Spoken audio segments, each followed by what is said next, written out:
as an actor, when you get sent scripts, when you find out who's directing it, and in my case, you know it's Jason Reitman, I'm literally reading it like, please don't. And I knew very little about the story. I'm Australian. I was 19 when all this happened, 18, 19.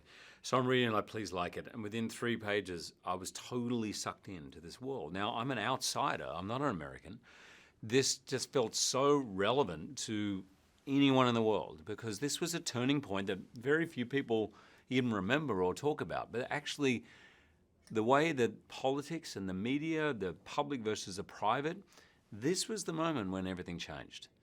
And so the more I got into the story, I found it funny, I found it emotional, and it's almost like a thriller. It just sucked me in.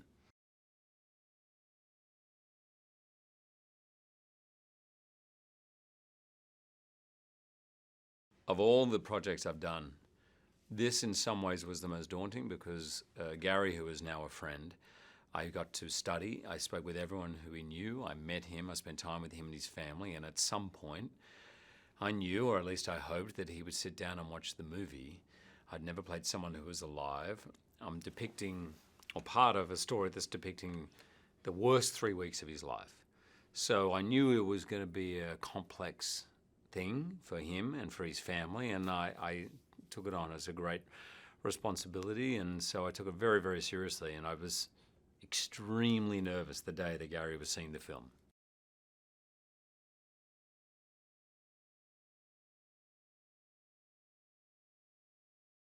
I did a lot of research, notebooks, read books. I wanted to understand who he was, and I'm not even close to the intelligence level of Gary Hart. So I needed to kind of fill my head with where this man was, where he came from, and how he might react in different situations. And I watched a lot of footage. I listened to his voice a lot.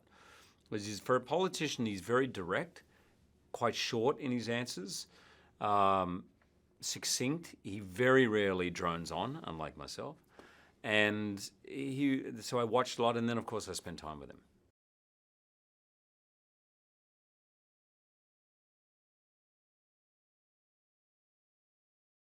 All of Jason's films have characters at the center that are flawed.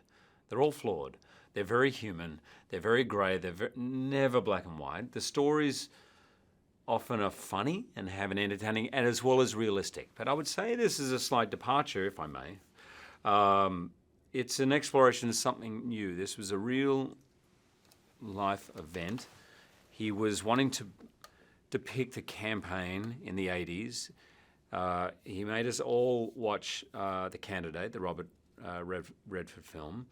And so we wanted to have a very real tone to it, very believable, feel like the 80s without being comedic or shticky, and no heroes and no villains. So you're just seeing the movie and a political campaign. You're seeing the story from 12 different points of view. So everyone was mic'd. He would ad-lib all the time. We would do scenes often where no one knew who was going to speak first or second. We just sort of went for it, and it was very alive and very fun.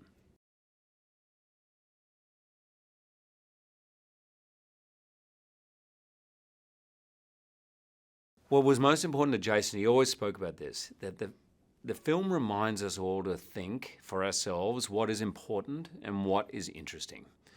And to make a distinction there. And so constantly, not only philosophically and story-wise, but even from the way that it's shot, you have a choice of who you're going to follow. Like, you could watch it the second time and you can watch the campaign, volunteers over there. They're all got real dialogue. Even all the extras were taught how to use 1980s equipment. They were all given, all in the campaign office, if you look in the background, if you look in the background and you see people speaking on the phone, they all had real scripts of what you would say to a donor so everything was very realistic.